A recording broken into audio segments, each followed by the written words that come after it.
Vous pensez connaître Chuck Norris? Détrompez-vous. Le mois dernier, sur le vol QF-127, un homme d'affaires insolent a commis la grave erreur de croiser la route d'une légende.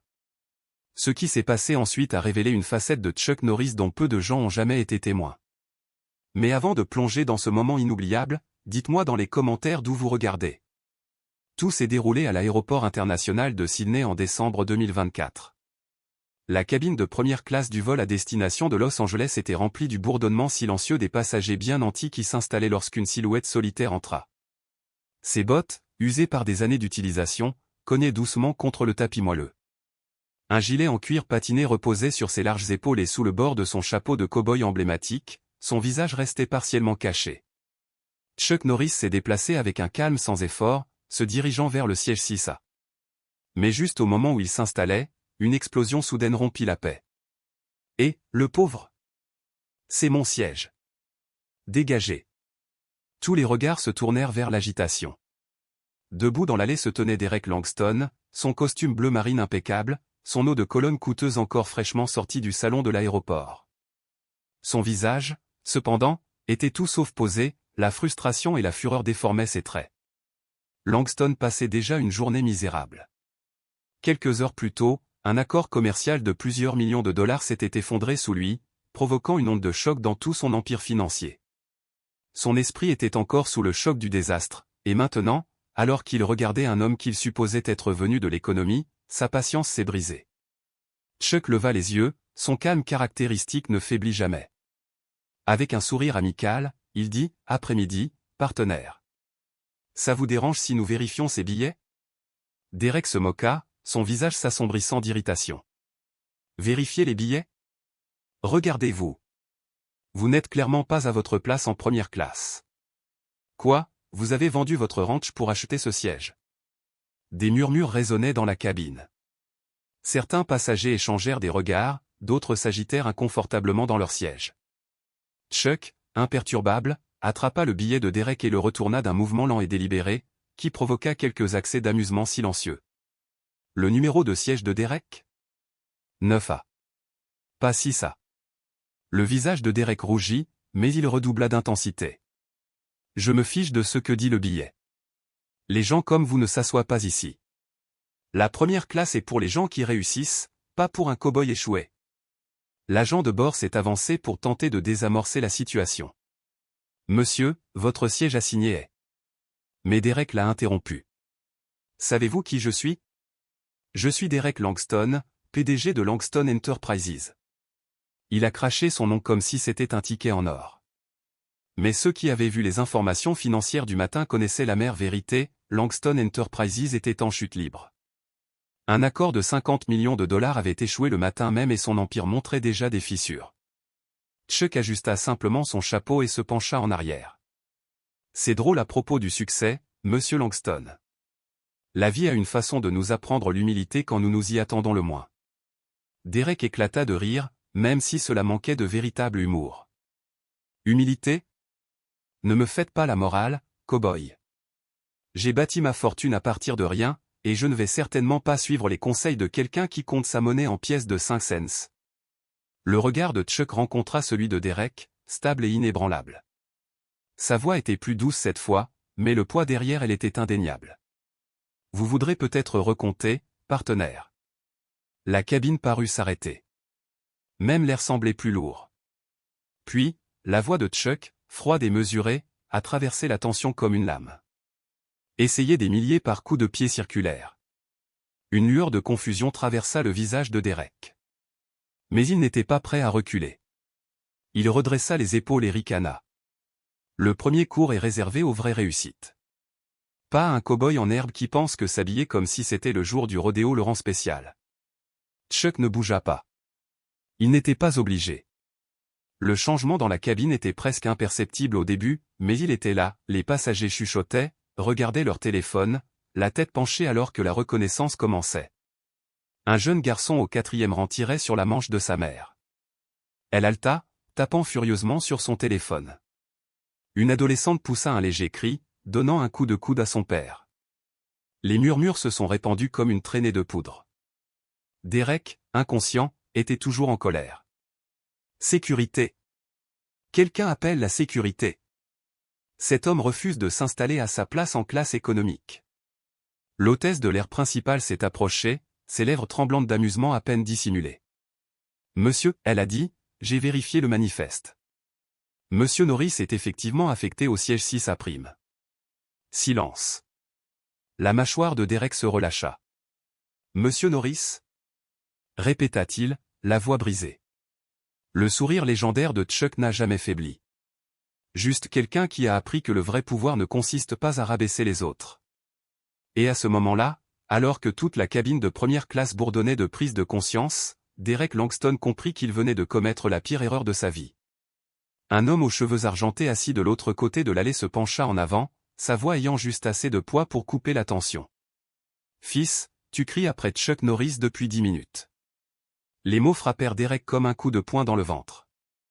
Son visage s'est vidé de ses couleurs alors qu'il réalisait. Les bottes usées. La posture détendue mais confiante. L'autorité sans effort. Et oh mon Dieu, la référence aux arts martiaux. Tout s'est mis en place en un instant terrible et horrible. C'est impossible, balbutia Derek, sa voix soudain instable. Chuck Norris ne serait pas habillé comme. Comme quoi, partenaire? Les yeux de Chuck pétillaient d'amusement. Comme quelqu'un qui privilégie le confort aux apparences? Comme quelqu'un qui n'a pas besoin d'un costume coûteux pour connaître sa valeur. La cabine éclata d'un rire étouffé. Certains passagers ne faisaient même plus semblant de cacher leur amusement, leur téléphone était sorti, enregistrant, capturant chaque seconde de la chute de Derek.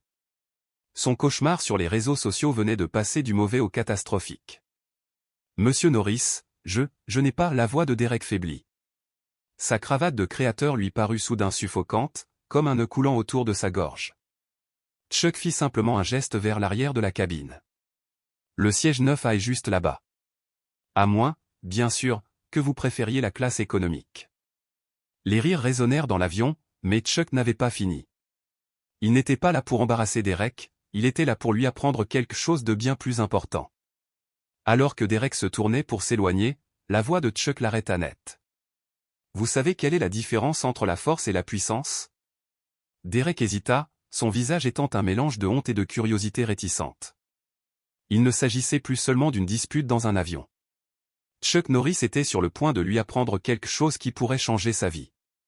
La cabine, autrefois remplie de murmures et de rires, tomba dans le silence. Une vraie force. Chuck continua, sa voix ferme et sûre, il ne s'agit pas de faire en sorte que les autres se sentent petits. Il s'agit de les élever, même lorsqu'ils ont essayé de vous démolir. Derek resta figé dans l'allée. L'homme dont il s'était moqué si cruellement n'était pas qu'une célébrité. Ce n'était pas seulement un combattant. Il était une légende, non seulement pour ses prouesses en arts martiaux, mais aussi pour son caractère. Chuck se pencha en arrière sur son siège, l'expression pensive. J'ai passé ma vie à apprendre aux gens à se défendre, dit-il. Mais les batailles les plus importantes? Elles ne se mènent pas à coups de poing. Elles se mènent en nous-mêmes, contre notre propre fierté et nos préjugés. Un agent de bord s'est approché, tenant le bagage à main de Derek. Monsieur, votre siège est prêt. Mais Derek ne bougeait pas. Son esprit tournait, repensant à chaque mot arrogant qu'il avait craché à Chuck. Chaque insulte. Chaque hypothèse. J'ai fini, marmonna-t-il, plus pour lui-même que pour n'importe qui d'autre. D'abord l'accord, maintenant ça. Demain, tout le monde le saura. Chuck secoua la tête, sa voix étonnamment douce. Non, dit-il simplement. Ils sauront que vous avez passé une mauvaise journée. Que vous avez commis une erreur. Ou que vous en avez tiré des leçons. Derek leva les yeux, surpris. Il n'y avait aucune moquerie dans le ton de Chuck. Aucune condamnation. Juste comprendre. Le monde est prompt à condamner, lent à pardonner, continua Chuck. Mais la vraie rédemption? Cela commence par admettre nos erreurs. Une femme âgée de l'autre côté de l'allée a pris la parole, la voix chaleureuse de nostalgie. Je me souviens de vos débuts dans le cinéma, monsieur Norris. Vous avez toujours été humble, même au sommet de votre renommée. Chuck fit un petit signe de tête, une trace de sourire traversant son visage. Parce que chaque jour, quelqu'un me rappelait d'où je venais. Et je n'ai jamais voulu l'oublier. Derek sentit ses jambes faiblir. Il avait jugé cet homme parce qu'il avait l'air pauvre, mais Chuck Norris était plus riche qu'il n'aurait jamais pu l'imaginer, pas seulement en argent, mais aussi en sagesse et en intégrité. Et au lieu de l'humilier en retour, Chuck lui offrait quelque chose de bien plus grand qu'un siège de première classe. Il lui offrait une seconde chance. Chuck fit un geste vers le siège vide à côté de lui. « Asseyez-vous, partenaire. » Sa voix était chaleureuse, invitante. « Laissez-moi vous parler de ma première audition à Hollywood. » Derek hésita, puis s'assit lentement sur le siège. Les autres passagers ont regardé avec étonnement Chuck Norris, champion d'arts martiaux, star de cinéma, icône culturelle, commencer à raconter son histoire. Il s'est présenté avec des bottes comme celle-ci, dit Chuck en tapotant ses chaussures usées avec un sourire. Le producteur m'a regardé et a dit que ma place était dans les écuries, pas devant la caméra. Vous savez ce que j'ai fait? Derek secoua la tête, luttant toujours pour comprendre ce qui se passait. Je l'ai remercié pour son temps. Chuck a continué, puis je suis rentré chez moi, je me suis entraîné plus dur et je suis revenu le mois suivant, toujours en portant mes bottes. 2 rangées plus loin, un jeune garçon enregistrait tout sur son téléphone. Mais pour la première fois de sa vie, Derek ne se souciait pas des réseaux sociaux. Ses propres paroles cruelles résonnaient dans son esprit, le premier cours n'est pas pour les gens comme vous. Il déglutit difficilement, puis demanda, avez-vous obtenu le rôle? Chuck hocha la tête. Finalement. Mais ce n'est pas le sujet. Son regard était fixe. Ce producteur m'a appris quelque chose de précieux, tout comme vous apprenez quelque chose aujourd'hui. L'avion était totalement silencieux. Chuck Norris ne racontait pas seulement une histoire, il offrait à Derek une voie à suivre. Une chance d'être meilleur. L'argent permet d'acheter un billet de première classe, dit Chuck. Mais cela ne peut pas acheter la classe en soi. Cela vient de la façon dont vous traitez les autres, surtout quand vous pensez que personne ne vous regarde. Derek baissa les yeux sur ses chaussures en cuir italien, soudain honteux. Sa voix était à peine un murmure. J'ai perdu un contrat de 50 millions de dollars aujourd'hui. Il expira en tremblant. Tout ce que j'ai construit s'effondre. Parfois, nous devons tomber, dit Chuck, la voix ferme, pour nous rappeler comment rester debout. Autour d'eux, le personnel de cabine a effectué sa routine habituelle avant le vol, effectuant la démonstration de sécurité standard. Mais personne n'y prêtait attention au pas quand quelque chose de bien plus convaincant se déroulait dans la 6e rangée. Tous les regards étaient attirés par ce couple improbable, un cow-boy légendaire avec des années de sagesse derrière son regard et un cadre puissant dont le monde venait de s'effondrer. Tu sais ce qui est drôle? Continua Chuck, un petit sourire jouant sur ses lèvres. Quand j'ai débuté, je ne pouvais même pas me permettre un billet en classe économique, encore moins en première classe. Mais vous savez ce que j'avais? Quelque chose que beaucoup de gens qui ont de l'argent ne semblent jamais apprendre. Derek, encore sous le choc de ses échecs, lui jeta un coup d'œil. Et qu'est-ce que c'est? La taille de votre portefeuille est bien inférieure à la taille de votre cœur. De l'autre côté de l'allée, une adolescente essuya une larme sur sa joue. Sa mère, qui enregistrait l'échange sur son téléphone, a finalement baissé l'appareil, apparemment rattrapée par le poids de l'instant. Mais tu as réussi, dit Derek, sa voix empreinte d'un besoin désespéré d'être rassuré. Vous avez réussi. La réponse de Chuck fut une réponse que Derek n'oublierait jamais, des mots qui résonneraient dans son esprit longtemps après l'atterrissage de ce vol. Le succès n'est pas ce que vous pensez, partenaire. Et vous êtes sur le point de le découvrir. Fouillant dans la poche de son gilet en cuir bien usé, Chuck en sortit une vieille coupure de journal et la tendit à Derek. Votre accord raté a fait la une des journaux ce matin. Mais dites-moi, avez-vous réellement lu toute l'histoire? Derek fronça les sourcils et secoua la tête. L'entreprise que vous avez essayé d'acheter? Continua Chuck. Il a été construit à partir de rien par un homme qui a travaillé jusqu'aux os. Il a traité ses employés comme une famille, a bâti une entreprise sur la confiance et l'intégrité. Et il a refusé votre offre, non pas à cause de l'argent, mais parce qu'il savait exactement à qui il avait affaire. Derek déglutit difficilement. À cause de ma réputation. Chuck hocha la tête. À cause de la façon dont vous avez mené vos affaires. Toujours à la recherche de profit. Toujours en train de voir des chiffres plutôt que des personnes. Jugez les livres par leur couverture. Il fit une pause, laissant les mots pénétrer. Tout comme tu m'as jugé par mes bottes. Les mains de Derek se serrèrent en poing. La vérité le piquait et, pour la première fois, il se voyait tel que les autres. Avant qu'il puisse répondre, un agent de bord s'avança avec hésitation, lui tendant un morceau de papier déchiré.